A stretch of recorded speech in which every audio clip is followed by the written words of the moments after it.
While her missing husband faces death before a firing squad, Mary Jane desperately tries to suffocate her anxiety by dancing the night away at an exclusive club. The air is thick with smoke and music, and when a persistent man tries to flatter his way into her personal space, she firmly shuts him down, stating she is only there to dance. Unfazed, he mockingly asks if she's some kind of feminist, to which MJ pointedly responds that she's married. When the man refuses to take the hint, she declares that the dance is over and retreats to the edge of the floor to light another cigarette. Still harassed by her pursuer, who now leeringly suggests a private room, MJ snaps. She defiantly flares her lighter inches from his face and threatens to see if the grease in his hair will burn, which sends a man scurrying away, muttering that she's nuts.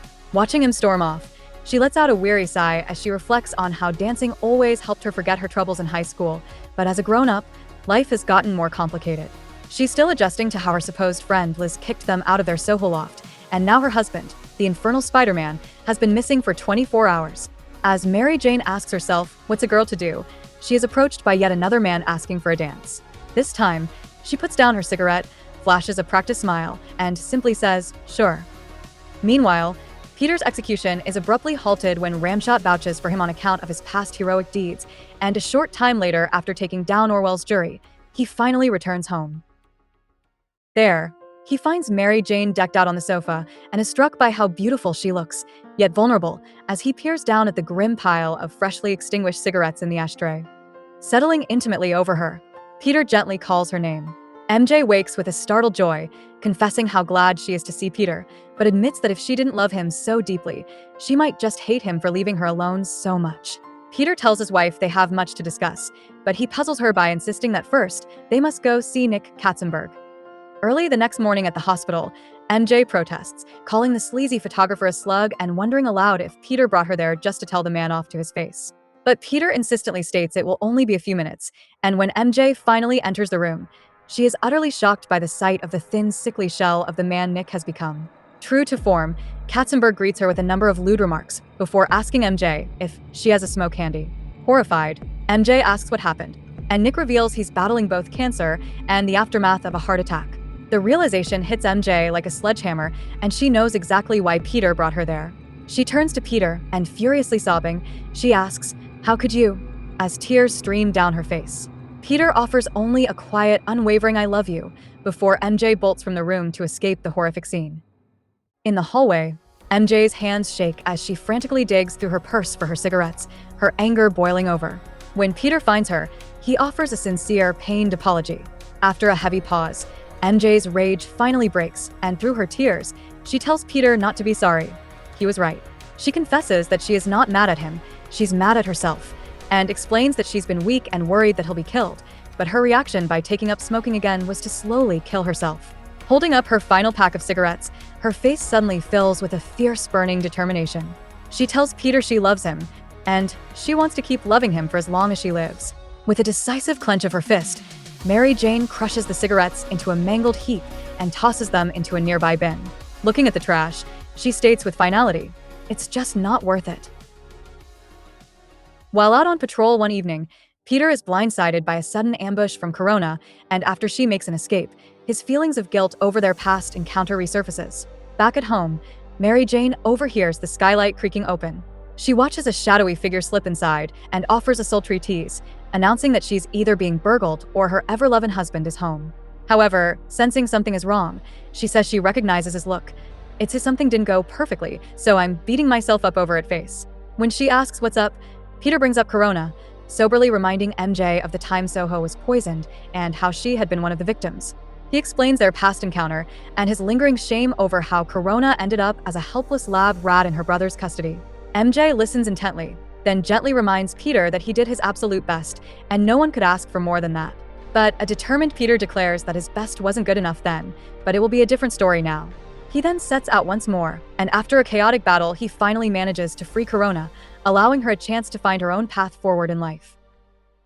Days later, a copycat Spider-Man makes headline news after thwarting a theft and being unmasked on camera.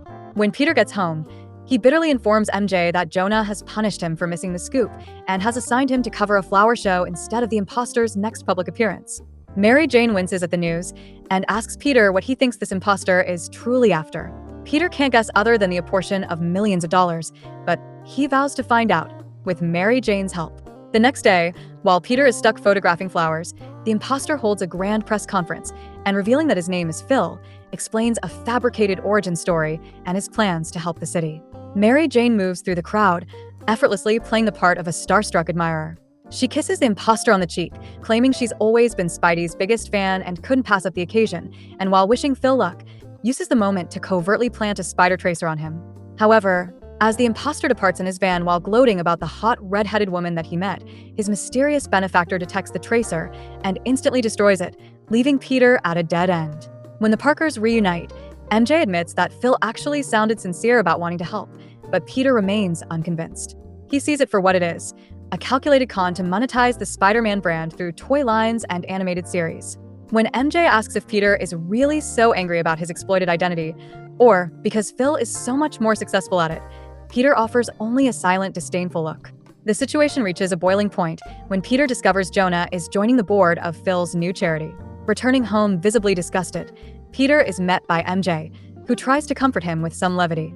She wraps her arms around his chest and suggests he's never had a better chance to quit being Spider-Man. But Peter, still on edge, shoots the idea down.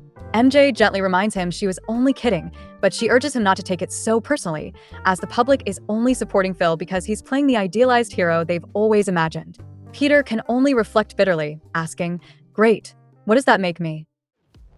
Justice is finally served the following evening when Peter discovers that the entire charade was a convoluted profit scheme by Mysterio. After battling the villain's deadly animatronics, Peter drops Mysterio with a single satisfying blow and finishes Phil with a mere flick of his finger. Looking down at the pathetic fraud, Peter declares that it takes more than gimmicks and a costume to replace him, and gazing at the wreckage of the set, he states with finality, "Nuff said." Soon, Spider-Man faces a race against time to track down Bloodshed before the villain is caught in a deadly crossfire with his would-be assassin, Nico. Before diving back into the hunt, Peter swings home to update his wife on the shifting stakes. He finds Mary Jane tucked away in bed, deeply immersed in one of her acting theory books.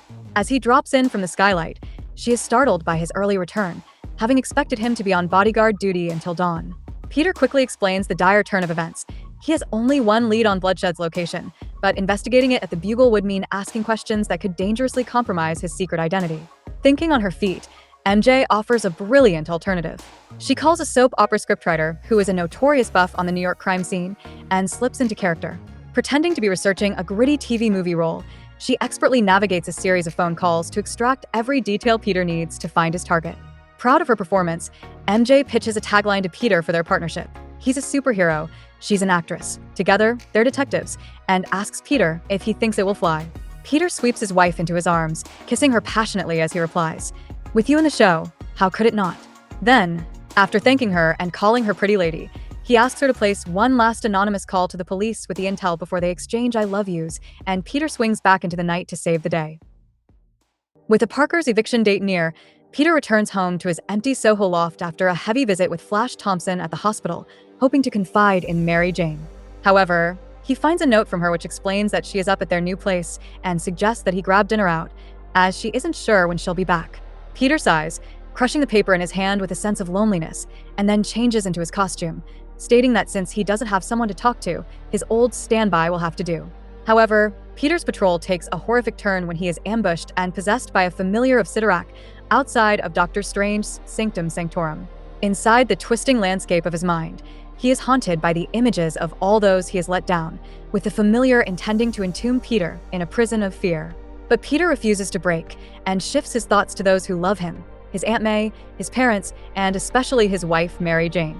Pulling deeply from that well of strength, he defies the entity, declaring that fear doesn't mean that much to him anymore, and the familiar's mind games are weak compared to what he has been through. With this, he breaks free from the possession and tricks the familiars to be encased in cement at a nearby construction site before swinging away. Soon, moving day arrives, and Peter web-slings to his new Upper East Side brownstone apartment to meet up with his family, just as Mary Jane begins to unload the moving truck with the help of Peter's parents and Aunt May. A short time later, after MJ points out exactly where the refrigerator belongs in the kitchen, she declares they're done, and when Peter is shocked that it's already over, she dryly replies that it's not like they had all that much to move. When Richard Parker offers to stick around to help them decorate, Peter answers that it's something they'd honestly like to handle themselves, while giving MJ an assuring hug. Then, Richard further suggests they celebrate with dinner, but Mary quietly clues him in that Peter and MJ probably want some privacy that evening. Once the goodbyes are said and the Parkers are finally all alone, Peter joyously sweeps MJ off her feet, asking if he's dreaming, and beaming with pride at finally having a private home all to themselves. MJ teasingly asks if his euphoria was why he was cool with displaying his spider strength in front of his parents all day. Before Peter can respond, she leads him upstairs, saying there is something she's been meaning to show him. Once there, she says that she wants him to know that all the grief she's given him lately about being Spider-Man is over. She adds that she knows he can't stop being Spider-Man. It serves a purpose and does a lot of good, and getting out of his way isn't enough. She wants to help. Puzzled, Peter asks her to explain, and she responds by pointing to an opening in the ceiling. Picking up Mary Jane on his back, Peter jumps through the opening and is stunned to find a massive secret room with a skylight, perfect for his late-night comings and goings. Mary Jane explains how the stairs were removed and the area was sealed off, which will be perfect to keep Peter's secret secure. Then, as she proudly flips on the lights, Peter is stunned by the room size and by all the possibilities of having his own secret hideout, imagining both a lab and an alcove to store all his Spider-Man gear. He turns to MJ, a bit worried, and asks about the mortgage again, but she pulls him into a loving embrace and assures him they can afford it. Holding her tight, Peter declares that he's never been happier and that she did a great job choosing their new home. MJ looks at him with tender pride, stating how good it is to see him smile and that she hasn't seen it enough lately. Then, intimately kissing his wife, Peter promises that will change. Going forward, it will be a lifetime of smiles, and that promise, nothing will ever make him break. In the coming days, Peter returns to their new home exhausted after a long day out as Spider-Man. Seeing her husband's sour mood, MJ confirms that he didn't get the set of nuclear triggers he was tracking down after they were recently stolen by terrorists. She then lays her husband down lovingly on the couch, instructing him to relax and not worry, telling him to stay put. She then states that she'll do the wife thing and heat him up some leftover carbonara. But Peter catches a news interview with the Bobster, a reckless, aspiring superhero who gloats about how he and Spider-Man work together. This makes Peter groan, prompting Mary Jane to ask what's wrong. Peter explains that the Bobster is trying to be a superhero for all the wrong reasons, and he's constantly putting himself in danger. While MJ thinks it's admirable that Peter is concerned about him, Peter explains that it reminds him of when he first became Spider-Man to be famous, and it took the death of Uncle Ben to teach him that it wasn't a game. Now he sees it happening all over again, but he's not sure what to do to stop it.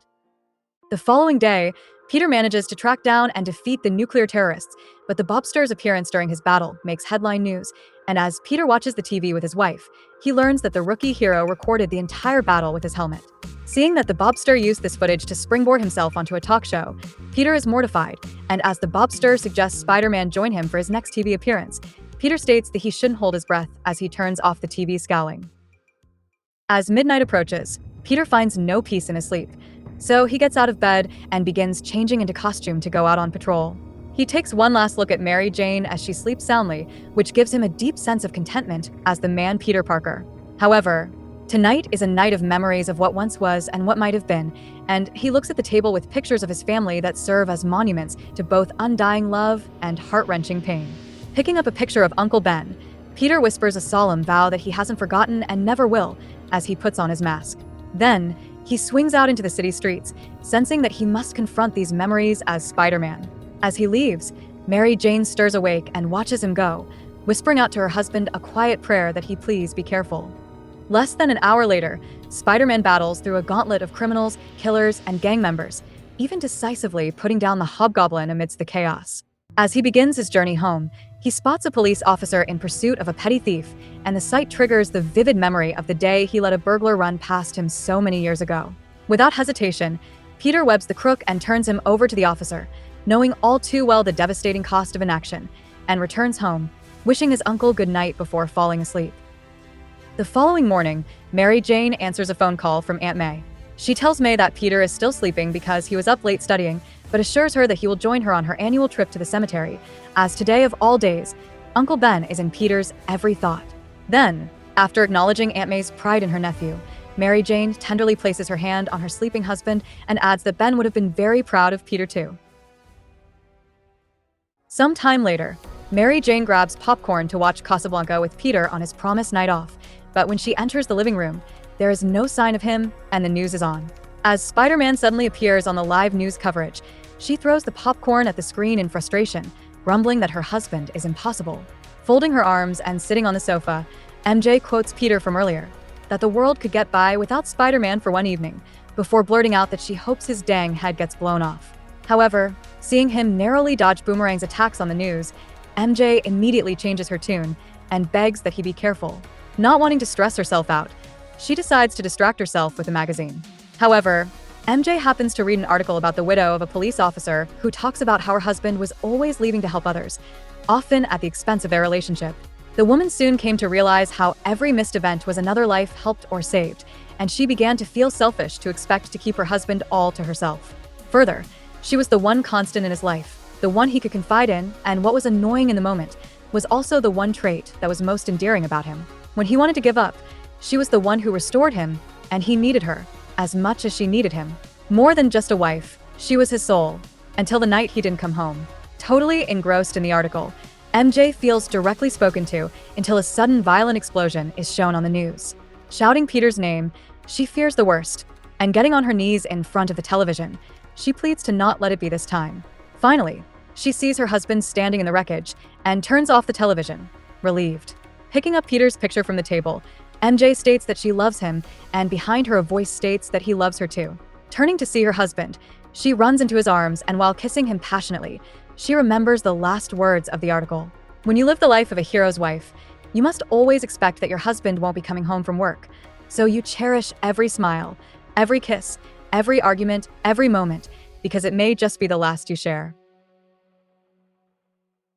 Days later, Peter and Mary Jane spend a morning working on their new Upper East Side brownstone, testing a custom security system in the secret room where Peter is storing his Spider-Man gear. Once Mary Jane ensures Peter is ready, she triggers the door without disabling the alarm. The resulting jolt to Peter's spider sense is searingly painful, and he rockets upstairs to deactivate the system. Sighing with relief once it stops, Peter explains that while the system uses the same technology as his spider tracers, he needs to lower the intensity. Mary Jane states that he'll have to do it without his loyal helper, explaining with a look of dreadful reluctance that she's headed to a mall appearance to promote Secret Hospital, and then dryly remarks that it's pretty glamorous, her voice dripping with sarcasm. Seeing her frustration, Peter offers his encouragement, assuring her that her acting career is bound to get back on track soon. Not entirely convinced, MJ offers only a half-hearted "I guess so," before asking if her husband will unpack some more while she's away. However, Peter states that he can't, as he must check into something at Empire State University. Soon, at a mall in Long Island, Mary Jane makes her public appearance, reluctantly playing the part of a pitchman to promote Secret Hospital. While she maintains a practiced smile for autograph signings, she feels that it is a bit humiliating having to sell herself directly to the public. However, the routine is shattered when an unstable fan storms Mary Jane, visibly enraged that her character Sybil cruelly dumped her boyfriend Troy on the show. Feeling cornered, Mary Jane tries to de-escalate the situation, gently explaining that the characters aren't real, no matter how convincing the drama seems. But the woman is beyond reason, and she shouts that MJ is a liar. While pulling out a gun from her purse, she declares that Troy will thank her for what she's about to do. Mary Jane is frozen with terror, and as the woman pulls the trigger, a bodyguard tackles the crazed fan at the last second, sending the shot off target. After he disarms the woman, MJ is left nearly speechless, only able to utter in disbelief that the woman actually tried to kill her. Then, a shattering realization hits Mary Jane, causing tears to swell in her eyes. This raw, unpredictable brush with death is what Peter faces every single day. Meanwhile, Peter's investigation at YesU takes a dark turn as he finds himself entangled with the Vulture. The villain uses a Juvenator device to drain Peter's very life force, robbing him of his youth and vitality. Just as he returns home dropping in from the skylight, Mary Jane frantically bursts through the front door in a panic, calling for Peter and asking if he's home. When he calls back from upstairs, she thanks the heavens in relief. But as Peter thinks about how much he loves his wife and wants to talk to her, he catches his aged reflection in the mirror and is horrified by the prospect of MJ seeing him in such a state. He shouts for her not to come into his private room with the excuse that he is developing film, just as she arrives upstairs. Unable to contain her trauma, MJ stands trembling on the other side of the door, telling Peter that something terrible happened at her mall appearance. She pours her heart out, recounting the terrifying encounter with an enraged fan and how she was almost shot and killed. When Peter offers no reply, she loses patience and enters the room apologetically, but firmly insisting that they need to talk. However, she finds only an empty room and out of frustration curses the empty air, declaring that Peter is supposed to be there when she needs him. Up on the roof, Peter peers down through the skylight, solemnly stating that he needs MJ just as much as she needs him. But despite wanting to go back down and comfort her, he believes it would only add his worries on top of her own. After Peter departs wondering who he can possibly turn to, the effects of the rejuvenator later begin to fade, and he is ecstatic when he miraculously returns back to normal. After a quick stop at the Bugle, where Peter hears the alarming news of the lizard's escape from the vault, he urgently visits the Connors' home to provide Billy with a spider tracer in case his father resurfaces. Meanwhile, as a heavy nighttime darkness settles over the city, Mary Jane returns home, hesitantly calling out into the silence and hoping that Peter might be there to meet her. A lingering sense of paranoia claws at her as she makes a mental note to install a light for the outer doorway first thing in the morning. With trembling hands, she begins to engage every lock on the door, deeply regretting that she stayed so late visiting Aunt May and Peter's parents, and realizing that she simply isn't ready to be alone after the deranged fan's attack at the mall. After recognizing that her nicotine withdrawal isn't helping her nerves, MJ moves through the apartment and begins to fling open the closet doors and peer into dark corners to convince herself she is truly safe. Suddenly, the blare of a car horn outside causes her to lurch in fright, causing a leftover pack of cigarettes to get dislodged from an old jacket and tumble to the floor. Mary Jane stands over them, and while biting her finger in a desperate attempt to restrain her cravings, her heart races as she prays for her husband to come home soon. Across town at that very moment, Peter's thoughts are consumed by Mary Jane. He is desperate to get back to her, yet the crushing weight of his responsibility forces him to continue his frantic hunt for the lizard into the small hours of the night. Unfortunately, Billy Connors gets kidnapped overnight, and Peter rushes home in the early morning hours after leaving Martha Connors in the care of Dr. Ashley Kafka. Entering the apartment, he is struck with alarm to find Mary Jane still kneeling on the floor, her body rigid and frozen. She speaks in fragmented sentences, confessing her desperate wait for him, her fear of being alone, and an even deeper newfound terror of other people. Peter drops to his knees, pulling her into an apologetic embrace. He admits with a heavy heart that he hadn't realized she was still in such deep shock. Mary Jane clings to him, a sob of relief escaping as she tells him that she just needed to know he was safe to make her feel safe again. Peter acknowledges that her brush with death at the mall terrified him, praising her strength, but noting that she has to be incredibly resilient to put up with a husband like him. His eyes then fall on the floor, where the crushed, unsmoked pack of cigarettes lies abandoned, and states with pride that it's proof that she doesn't need a crutch anymore. As they tenderly embrace, MJ explains to Peter that after her experience, she is suddenly aware of the dangers he and she and everyone else faces in the city each day. Peter tries to reassure her that his spider sense would warn him of any threat in their home, but the moment is cut short as he informs her that Billy is in danger and he must find him. A short time later, the house is filled with a different kind of tension as Peter works frantically in his new lab, struggling to calibrate a device to track his tracer's frequency. He is torn, aware that while the Connors family needs Spider-Man, Mary Jane needs her husband just as much. Meanwhile, MJ lies in bed, exhausted yet still unable to sleep, and bitterly realizing that since they moved into this brownstone, Peter has spent more time in his spider closet than in their bedroom. When a news report about the lizard flashes on the TV, she clicks it off in frustration, while thinking how much she needs her husband now to make this house feel like a home. Her eyes are drawn upward as Peter suddenly appears hanging from the ceiling, shooting a web to flip the broadcast back on, and listening intently to a report of a violent encounter in the south. He tells MJ that the lizard is heading for his old haunts in the Everglades and that he needs to reserve a flight to Florida immediately. MJ simply lies back down, turning away from him, and as she clutches the covers tight, her face holds a deep frown over the devastating news. Despite the weight of her trauma, Mary Jane finds the strength to weather her anxieties during Peter's absence, while he successfully reunites Billy with his mother as his hunt for the lizard finally draws to a close. Shortly after Peter's return, he finally decides to reveal his secret identity to his parents, who take the news with joyful pride, though he asks them to keep his secret safe from Aunt May. While he feels relief from telling his parents the truth, as soon as he is gone, Richard and Mary Parker's demeanor suddenly changes into something sinister, and they realize what needs to happen next. Peter needs to die. Returning home, Peter reunites with Mary Jane, finally breaking the news that he told his parents that he is Spider-Man. He apologizes that he didn't talk to her first, explaining that he wanted to, but was worried that it may have been too much with all the chaos and recent trauma. After he asks if she's okay with this, MJ offers a hesitant but grace-filled reply that marriage is about sharing and understanding, before reaffirming their vows with a confident "I do." Peter then thanks his wife, admitting that he'd be lost without her. After putting on his mask, he states that he needs to go check on Aunt May, as he has been worried about her mental state due to her anxieties over his parents. As her husband exits through the skylight, Mary Jane realizes that she picked a very difficult time to stop smoking and, looking to stave off her cravings, begins to look around for a juicy fruit. However, a brief appearance of Peter's parents during his visit with Aunt May alarmingly triggers a spider sense, so he directs May to stay with Mary Jane immediately until he says it's safe to return. Then, after following a lead to an address in New Jersey from a vehicle involved in the Vulture's heist, Peter's night takes a horrific turn. He discovers that the Vulture is working for the Chameleon, and that his parents are nothing more than artificial constructs that the villain created to reveal Spider-Man's secret identity and avenge the death of Kraven the Hunter. Peter is then forced into a chaotic battle against his animatronic father, which eventually leads to the demise of both of the constructs that were his supposed parents, yet the Chameleon manages to escape. Struck with grief, Peter finally returns home to Mary Jane and informs her on the details of the tragic evening. Then, after he opens the door to the spare room and sees Aunt May sleeping soundly, he says that he will believe in her from now on, explaining with bitter finality that she was right all along. Sensing Peter's downward spiral, Mary Jane states that it's over and gently asks him to not torture himself over this. But Peter is beyond consolation and bitterly explains that someone manipulated his emotions and shattered them. He had learned to care about his parents and even love them, only to find out that it was all some perverted trick. Turning to his wife with a heart filled with rage, Peter swears that he's going to find the Chameleon and anyone else who is behind this and make them learn what hurt really means. Soon, Mary Jane insists that Peter tell Aunt May the truth about what happened to his mother and father, but he desperately shouts back in refusal, hiding behind the excuse that they were not really his parents.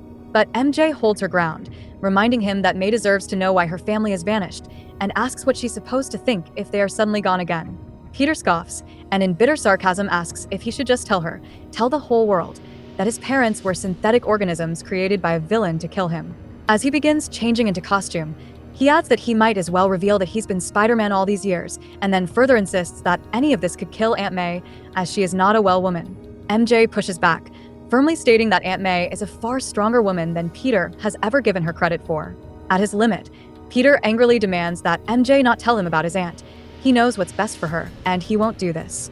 Then, while exiting through the skylight, he states that he needs to clear his head. Watching her husband go, MJ remarks to herself that she has never seen Peter this angry before, and as always, he's retreating to Spider-Man to deal with his life, or not at all. Soon afterward, Peter arrives at his parents' graves in a raging storm as he bears his heart about the devastating pain of losing them again. He admits that he knows Mary Jane is right, but he's so afraid to cause Aunt May more pain after all she's been through. A short time later, after Peter begins his obsessive hunt for the Chameleon, he finally works up the courage to visit his Aunt May, telling her that he found out his parents were imposters, and they went away. Much to his surprise, his aunt takes the news with stride, simply stating she was more worried that something was wrong between him and Mary Jane, before further consoling him over his loss. Finally unburdened by the truth he shared with Aunt May, Peter turns his entire focus and fury back to the hunt for the Chameleon. After a vicious battle with a street gang that yields no new leads, he briefly returns home to replenish his gear. Seeing her husband's possessed look, MJ pleads that he can't keep pushing himself like this and he needs rest, even suggesting that he should at least put on a dry costume that doesn't stink. But Peter remains silent with a singular focus and simply begins to change cartridges. In a desperate plea, MJ asks Peter to share his pain with her, as keeping it bottled up inside isn't getting them anywhere. Peter finally responds, bitterly stating that he's not bottling up anything, he's just saving it for the Chameleon. MJ's voice rises in desperation as she asks if he plans to throw his life away and kill out of revenge, and then reminds him that Aunt May might be hiding her own suffering and that they both need him. As she softens her tone, gently stating that they are all hurting, Peter finally snaps. He turns on his wife, cruelly shouting that she knows nothing of pain, loss, or sacrifice. All she's ever done is run from the hurt, and after angrily suggesting she go dancing, Peter says that he has things to do, and abruptly swings back out of the skylight. Mary Jane stands in the sudden silence, devastated by his words. Feeling deeply wounded, she remarks that while Peter has his powers and his costume to process his grief, she doesn't know how to cope with hers. As Peter swings away, he feels like a first-class jerk for how he spoke to Mary Jane, but she doesn't understand that he doesn't want to share his feelings. He wants to vent them. A sudden darkness overtakes his thoughts, and he fears that the strain has been too much lately, almost certain that Aunt May is on the edge of breaking, and his wife bound to return to smoking at any moment. Back at home, Mary Jane sits alone, wondering who she can turn to, even contemplating calling other heroes like Johnny Storm or the Avengers for some kind of advice. However, She scoffs at the absurdity of it, mocking the idea by rehearsing a phone call where she plays the part of Mrs. Spider-Man while sounding ridiculous to the world's greatest heroes. In a moment of sheer desperation, she decides that the black cat might be her only option. But as she dials Felicia's number, she is only met with a cold automated message that the phone line has been disconnected, and upon putting down the phone, MJ realizes she is totally alone. After some time passes, Peter's pursuit of the chameleon comes to a crashing halt, and as he returns home through the skylight, Mary Jane's heart leaps with a sudden desperate hope for reconciliation. Seeing his torn mask, she asks what happened, but quickly decides it doesn't matter, as she asks for Peter to stay with her and reaches her hand toward his. Peter's own hand extends as he stutters over his words, but he finally manages to choke out that he only returned for another mask as he grabs one off the table and puts it on. Without another word, Peter swings back out into the night, while Mary Jane is left alone in silence as her eyes erupt with tears from the desperate weight of her loneliness.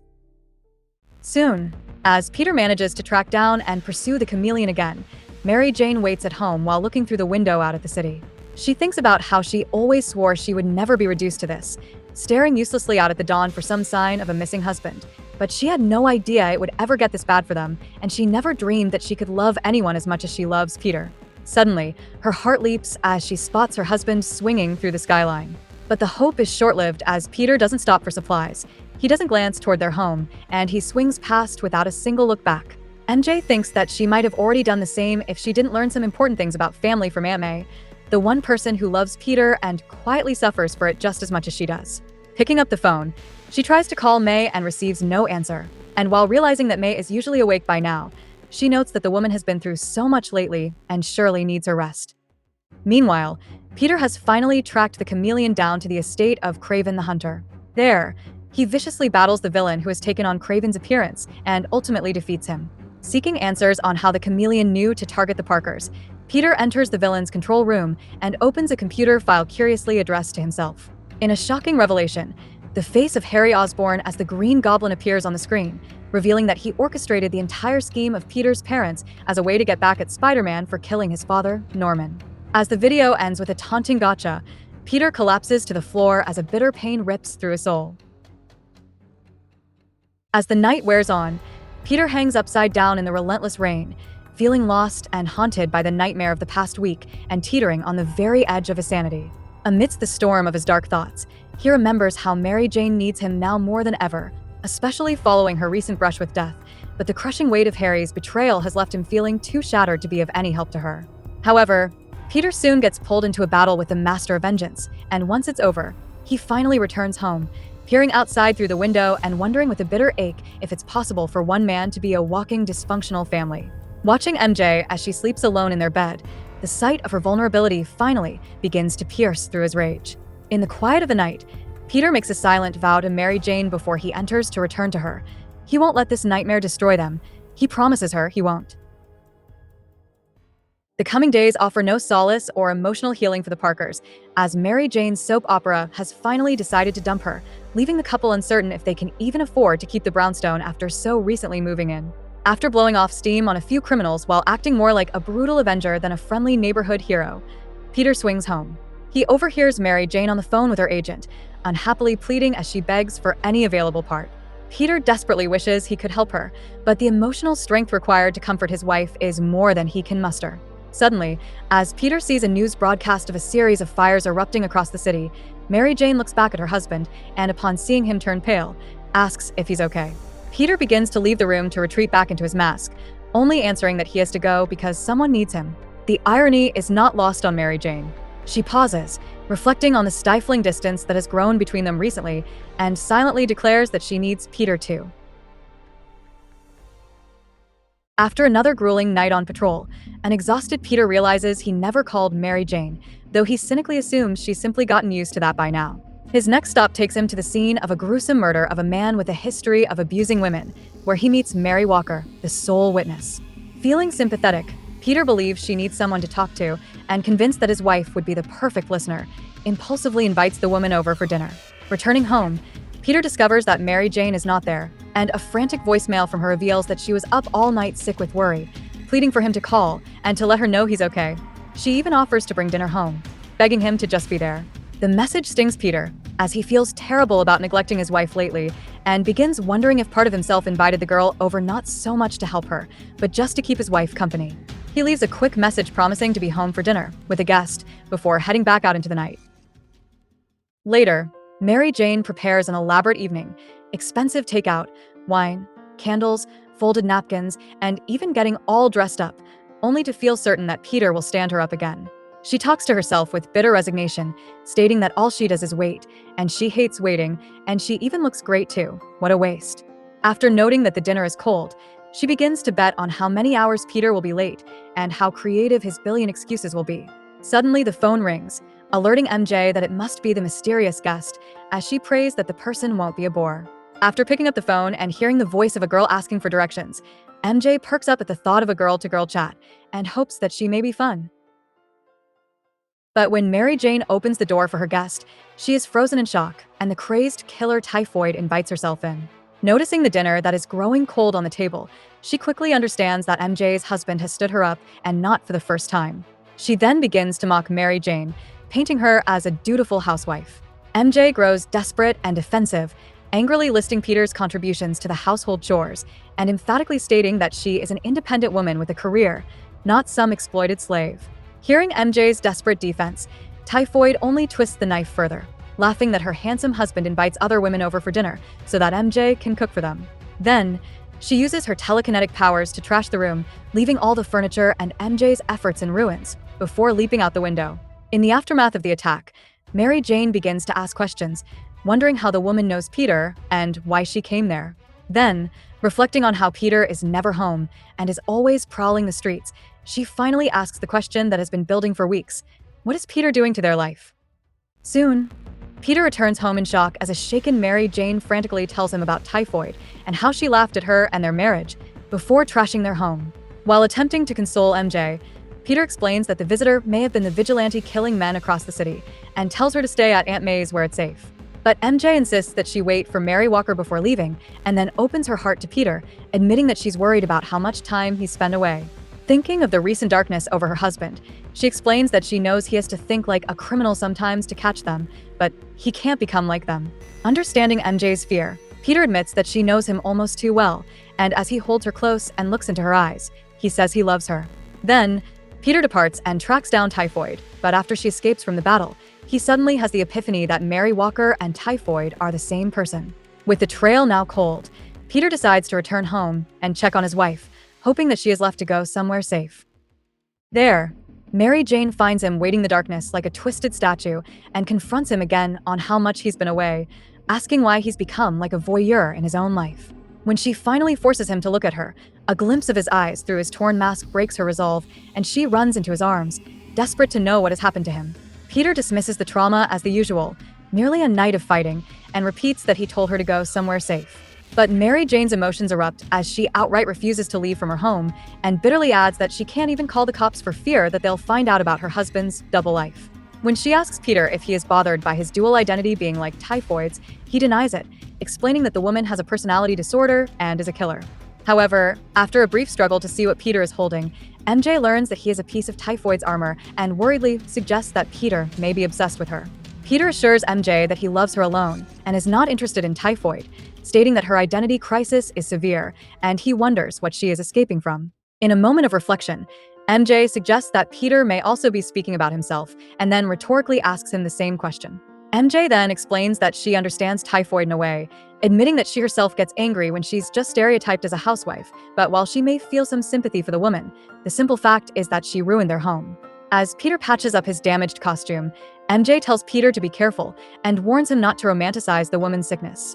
Then, handing back Typhoid's gear, MJ decides to trust Peter, explaining that even though he sometimes does the wrong thing first, in the end, he always does the right thing. As she turns and leaves the room, understanding that her husband must return to go after Typhoid, Peter realizes that his wife knows him so well. He wonders if that's why he can't open up over his recent troubles, because he isn't sure he wants to be seen so clearly. After Typhoid is captured and put behind bars, Peter's thoughts return to the Osborns, and he is unable to forgive Harry for the painful betrayal with his parents. Regardless, he finds himself visiting Harry's office at an Osborn Industries plant, where he inadvertently gets attached to a device which simulates various painful Osborn family memories. After a grueling day, He returns home to tell Mary Jane what he experienced, recounting a horrific familial pattern of abuse and pain. That's when Mary Jane plays a voicemail from Liz Osborne, and hearing the sorrow in her voice, Peter decides that he must try to stop the cursed Osborne legacy by being part of Liz and Normie's life. Though he had sworn that he would never have anything to do with the Osbornes again, he finally works up the strength to pay them a much-needed visit. After this, Peter heads to Long Island to the Osborne estate to confront his demons, still struggling to believe what Harry did to him. The only explanation that surfaces is that Harry couldn't find it in his heart to hate his father, so he chose to hate Peter instead. In the end, the Goblin won. He destroyed both Harry and Peter. In a moment of absolute defeat, Peter violently rips the Osborne family portrait from the wall and collapses to the floor. Meanwhile, Mary Jane sits alone in the dead of night on the verge of succumbing to her recently broken habit, asking the open air where her husband is. As she puts an unlit cigarette in her mouth and strikes up a match, she knows he's hiding behind his mask, safe inside Spider-Man, a little boy playing pretend. As long as he keeps playing, he won't have to feel and he won't have to hurt, but she wonders, though, if it ever occurred to him how much he's hurting her. She thinks of how he's hardly ever home. He hardly speaks more than a few words at a time to her, and then he's gone again. Then, she thinks of her father and how he was lost in his work. She could sit alone with him and feel totally alone, and here she is married to a man who is doing it to her all over again. But in a moment of fierce defiance, MJ refuses to let history repeat itself. She puts out the light and throws away the unlit cigarette, proclaiming that Peter is not going to hide, and she's not going to smoke herself into an early grave. Standing up with determination, she affirms that Peter is not her father, and no ghosts from their pasts are going to stop their marriage from working. Hearing a sudden noise from the bedroom, Mary Jane approaches, calling out to Peter. Armed with a new determination, she announces that she's glad he's home because they need to talk. But when she sees him sulking on the edge of the bed, the image of her father flashes in her mind again, and she feels the weight of not being wanted. She briefly considers leaving him alone, wondering what the point is, if he's just going to run. But the word run sends a jolt through her soul, and as a burning heat builds within her, she tells Peter that he isn't the only one who knows how to run, reminding him that she was an expert at it long before they ever met. Her rage boils over as she shouts at him to stay behind his walls and shut the world out, with her in it. In a flash of piercing anger, she then loudly proclaims that she's out of there. But Peter does not respond. His silence isn't a wall this time. It is a broken surrender. Slowly, MJ's rage subsides, replaced by a calm empathy. As her courage builds, she approaches Peter, sits by his side, and rests her hand on his shoulder. Peter finally responds, his hand covering hers in a gesture of quiet acceptance. With a firm, adamant voice, MJ declares the new terms of their life. No running, no masks, no cigarettes. They don't need them. Placing her hand on her husband's face, she quietly proclaims that all they need is their love, before kissing him with a long-starved passion. As the unsmoked pack of cigarettes falls from her hand, MJ prays to God to please let that be enough. However, later that night, Mary Jane wakes from a nightmare, only to find that Peter is missing. Seeing the window open, she knows he's gone again, hiding behind his mask, a little boy playing pretend. She repeats that as long as he pretends, he won't have to feel, he won't have to hurt, and this time, she doesn't have to wonder if it ever occurred to him how much he's hurting her. As she throws her pack of cigarettes out the window, she answers, "Guess not." Out in the cold nighttime air, Peter hates leaving his wife again. He knows she needs him. He knows she wants him there, but he just can't. Every time he looks in her eyes, he panics, thinking something terrible will happen to her, that he's going to lose her too. He tells himself that Peter Parker is not a safe man, but as Spider-Man, as long as he stays away from Peter's world, she'll be safe. Still, he wonders if she's right. Maybe he's just running, paranoid, hiding. But with all that has happened recently, he feels like he can't trust anyone or anything anymore. Alone at home, Mary Jane looks out upon the silent city, thinking about how lives are so easily shattered and how love and happiness are so easily lost. She knows this midnight despair isn't like her. She's always grabbed the joy out of life no matter what, and she knows if Peter were there, she wouldn't be feeling this way. They help each other and make each other better. At least they used to. But now, Peter has fallen so far, she's afraid he's going to drag her down with him. Meanwhile, Peter's night has only gotten devastatingly worse. His trusted confidant, Dr. Kafka, who he came to in desperation over his own shattered psyche, has been critically injured by Shriek. While he vows he will stop the villain, he is also on the verge of fully becoming the Spider, renouncing the fragile man Peter Parker forever. The next morning, Mary Jane visits Aunt May feeling the desperate need for a serious talk with her. But May makes light of her visit, engaging in small talk, and while assuming that MJ may be upset over losing her job, she asks if there is some sort of problem. Hearing this, MJ frantically snaps, stating that there is indeed a problem. When May responds by calmly bringing up Peter's parents as if it was no big deal, MJ loses it and, throwing the bagels to the floor, proclaims that she just wants someone in this family to face reality. MJ then bares her heart, telling May that Peter won't open up or talk to her about his feelings about his parents, and now she is doing the same, acting like it's no big deal. But she insists that humans can't live like this. They can't bury their feelings. It will eat them alive. She then asks May what's the matter with her and Peter, and asks if she is even human or if she feels anything.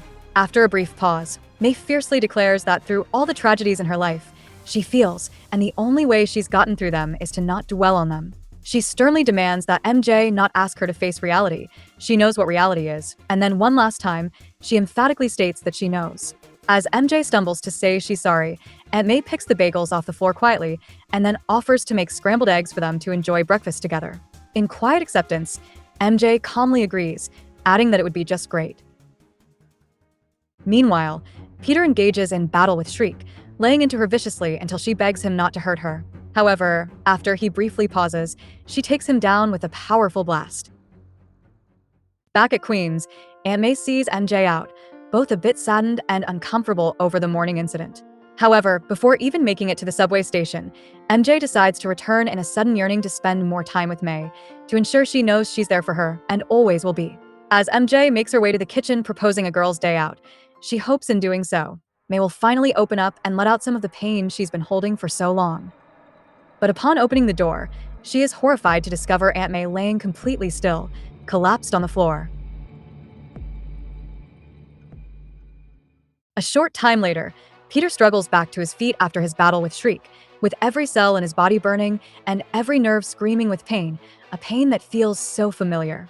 As he begins to black out, instead of fighting the sensation, he welcomes it and surrenders to the darkness. Meanwhile, in Forest Hills, Mary Jane is at the hospital fearing the worst, that May Parker is going to die. Dr. Julia Caputo tells MJ that May is in a coma from her stroke, and with the brain swelling, they don't know if she will pull out of it. As the doctor leaves the room, she states that all they can do is wait. Mary Jane is devastated, and standing solemnly over Aunt May's comatose body, she prays that she doesn't die. At that moment, Peter finally returns home to his apartment and finds no trace of Mary Jane. Exhausted from his battle, he crashes onto the bed and falls asleep for a brief time.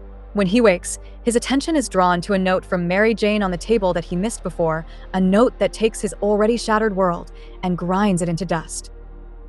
Upon quickly arriving to the hospital, Peter looks into Aunt May's room through the window and sees Mary Jane sitting next to her unconscious body. When she looks up, spotting her husband staring through the window, he's gone again, just as quickly as he arrived. Mary Jane darts out the room and doesn't stop until she arrives at their home, spotting her husband in tears in front of the window. Eager to comfort him, MJ tells him she saw him outside the hospital room and she knows how upset he must be. But before she can say how much they need each other more than ever, Peter turns around with an expression of pure rage and angrily states that it's not fair. He then begins trashing the apartment. As Mary Jane is frozen in shock, she can only witness the devastation happening all around her as her husband screams that it's not fair. When he finally runs out of energy, Peter turns to MJ and holds onto her while collapsing to the floor. A broken man, he allows his wife to cradle him in her arms and tells her one last time, more sorrowfully than ever, it's not fair. Later, Mary Jane announces that she cleaned up the mess and to not worry about it as she enters the bedroom to see her husband. However, she is shocked to discover that Peter has webbed himself up in a cocoon, suspended above their bed, as if to protect himself from the world. Numb and disbelieving, she stares for 5 minutes and then, beyond tears, she walks out of the room and out of the apartment to leave him where he wants to be, alone. When she returns later that night, she discovers the cocoon in tatters on the bed, with no sign of Peter. Picking up the webs in her hands, she stares at it blankly, and in that moment, she is almost unable to feel.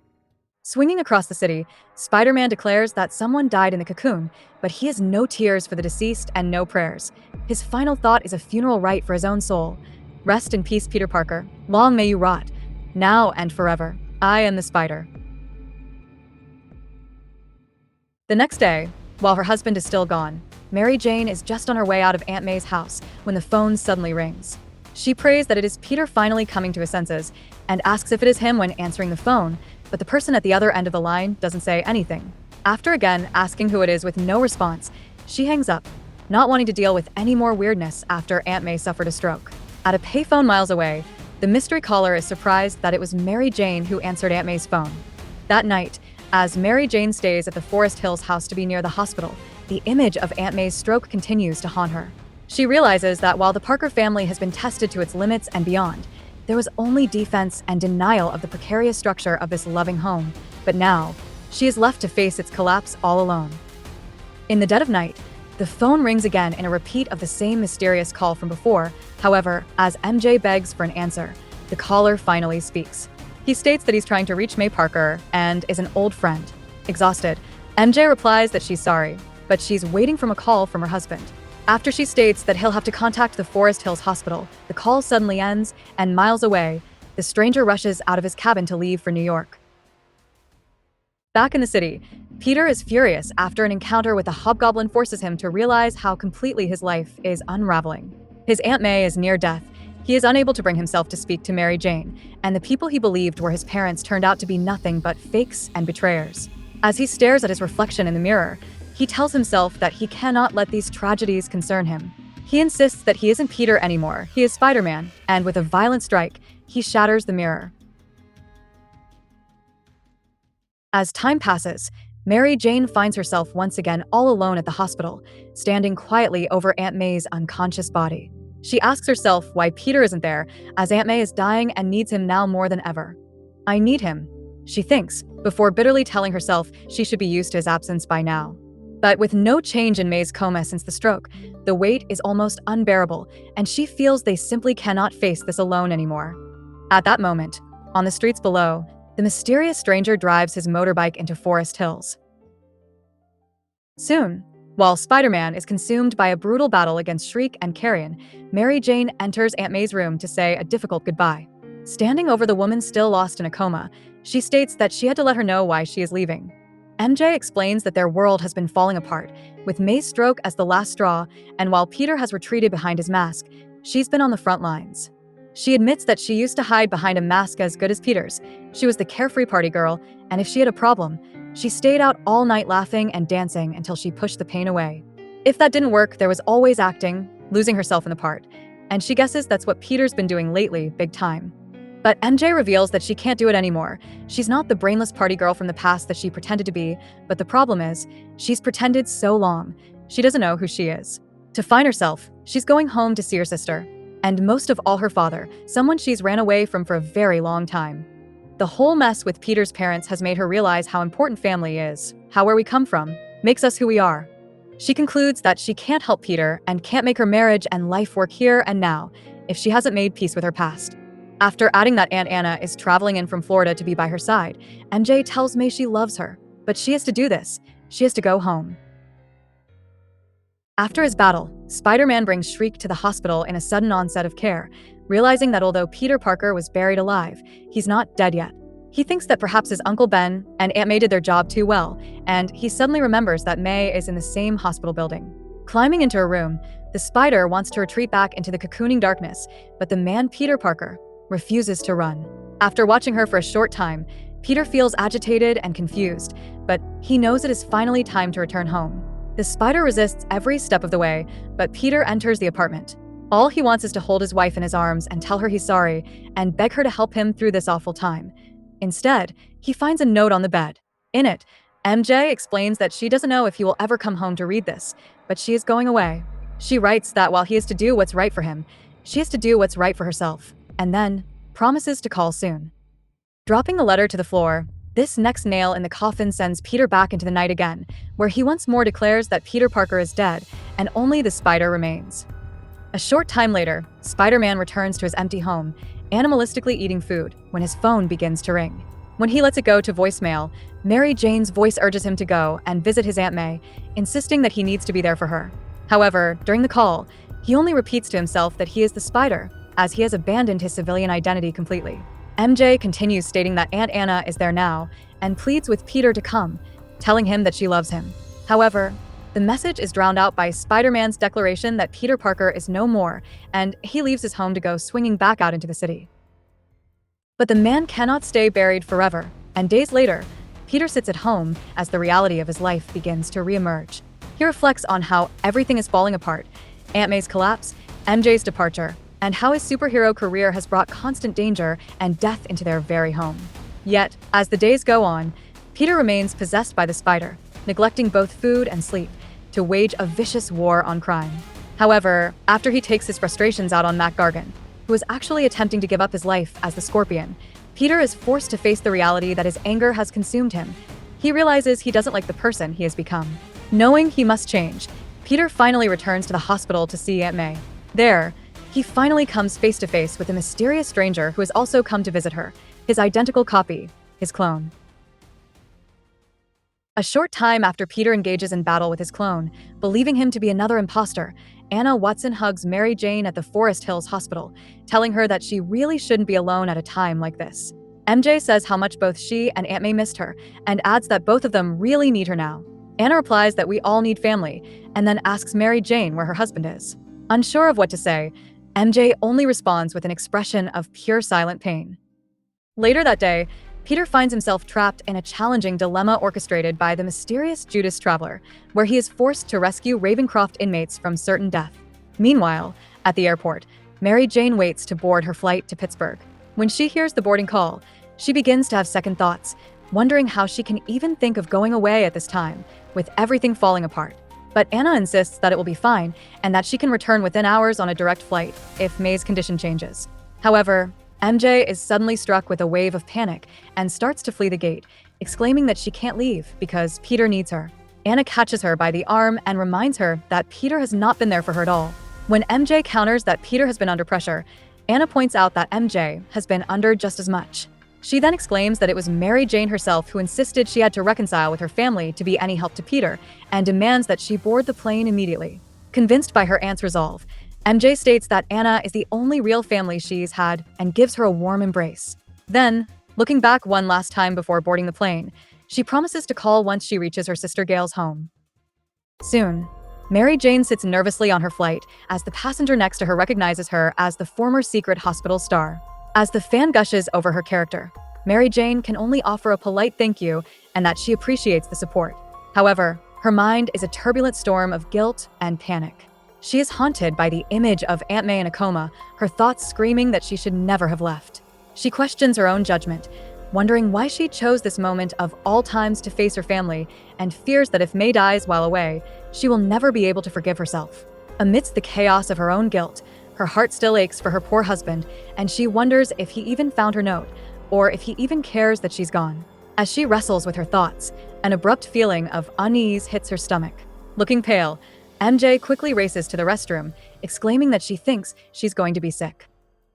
After his grueling ordeal at Ravencroft, Peter returns to Aunt May's house, unsure of why he even came back.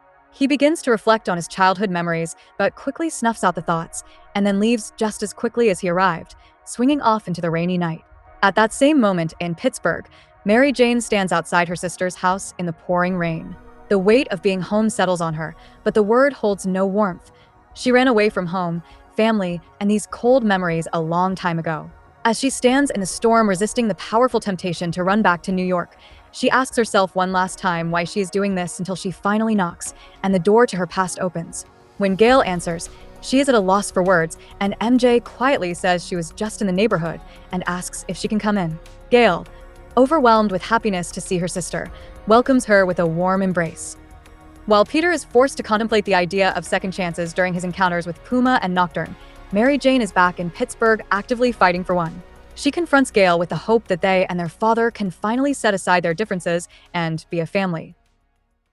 Sitting at the kitchen table, MJ offers a heartfelt apology for abandoning Gail years ago, explaining that running away was selfish. But Gail meets her with unexpected grace. She tells MJ that she did what was right for herself, admitting that she was the selfish one for expecting MJ to stay and fix a life that wasn't her responsibility to clean up. Gail explains that while she once harbored resentment, she eventually realized it was for the best that she learned to stand on her own 2 feet. The sisters find common ground in their shared grief for their mother, and MJ confesses that if anything happened to Gail or their father, she couldn't live with the regret of never having told them she loves them.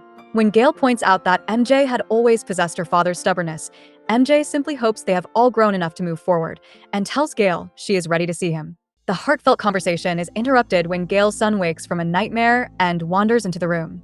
He cries that in his dream, his mother was gone like his father, and he was left all alone.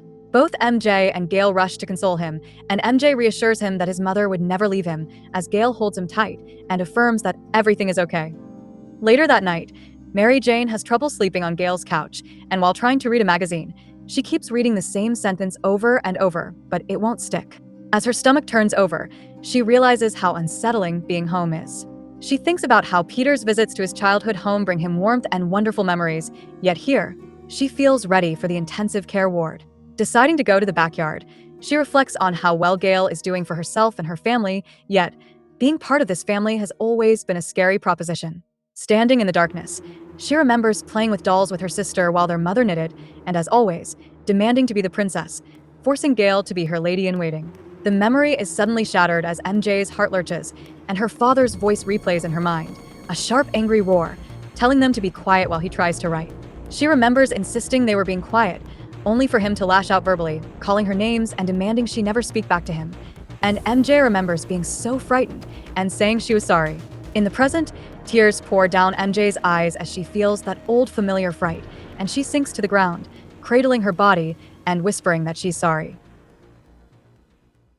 That's when Gail comes outside to check on her, gently offering a penny for her thoughts. MJ, still caught in the grief, only responds that she doubts that they're worth that much. Then, as Gail sits beside her on the grass, MJ looks at her sister and softly says that Gail can be the princess anytime she wants. Meanwhile, back in New York, Daredevil finds Spider-Man unconscious on the cold ground, his body infected with a deadly virus after an attack by one of the Vulture's birds. The following day in Pittsburgh, Mary Jane arrives at the motel where her father is staying, so nervous that she finds herself almost hoping he isn't there.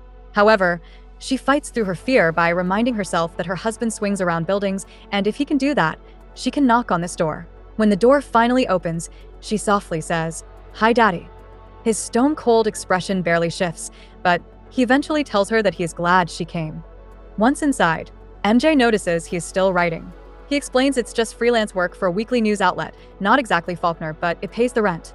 When she asks what happened to the great American novel, he starts to explain how long that dream has been dead, but he stops abruptly, the pain of the memory too great to continue. As MJ looks around, she examines his old typewriter, but she suddenly freezes when she sees a picture of her mother on the table. A sudden surge of anger boils over, and she furiously asks what he is doing with it, and how he dare keep a photo of her mother after the way he treated her. Her father then grabs the photo and begins to cry, explaining that the picture is there to remind him of exactly that. He confesses that he loved her mother more than he ever realized and feels terrible for the way he treated her. He sorrowfully explains that he would give anything to go back and fix things, quietly stating that her mother meant everything to him, but he forgot to tell her. He forgot to let her know. Seeing his raw regret reminds MJ of the same guilt she felt for years over how she ran out on Gail, and reaching out to comfort him, she tells him that they are two of a kind. A short time later, Mary Jane tells her father that she is to get going, and her father tells her that he is glad that they had this chance to talk. As MJ starts to walk away, her heart swells with a love that has been buried for a lifetime. She runs back into her father's arms, exclaiming that they should make this reunion a beginning and not another ending. Her father smiles and tells her he would like that very much. With both of their souls touched, MJ leaves with a relieved smile and with tears of joy, feeling a weight that she has carried for years, finally lifted from her shoulders. Meanwhile, Peter has his own heart-to-heart with Daredevil after he drinks an antidote for his deadly virus. Daredevil encourages him not to let his burdens tear him apart, urging him to find what truly matters and build his life around those pillars. Taking the advice to heart, Peter realizes that after coming so close to death, there is nothing in the world that he wants more than his life. Nothing. After Daredevil leaves, Peter reflects on the bitter irony. It took the shadow of death to make him realize how much being Peter Parker actually means to him. Many miles away, Mary Jane reflects on her journey. She realizes that she came here to fix the broken pieces of her past that were stalling her future. As Peter thinks of all the people he's seen on the brink of self-destruction, MJ realizes she has finally stopped her own descent. She has made peace with her history, She feels like part of a family again, and she hasn't felt this happy or confident in years. However, Peter has made a horrific discovery. He can still feel the virus spreading and his death feels imminent. He tested the last few drops of the antidote and it was tap water. The antidote was a fake. At the same time, MJ feels a surge of strength. She is ready to take on the world and can't wait to tell Peter. She's never felt so alive.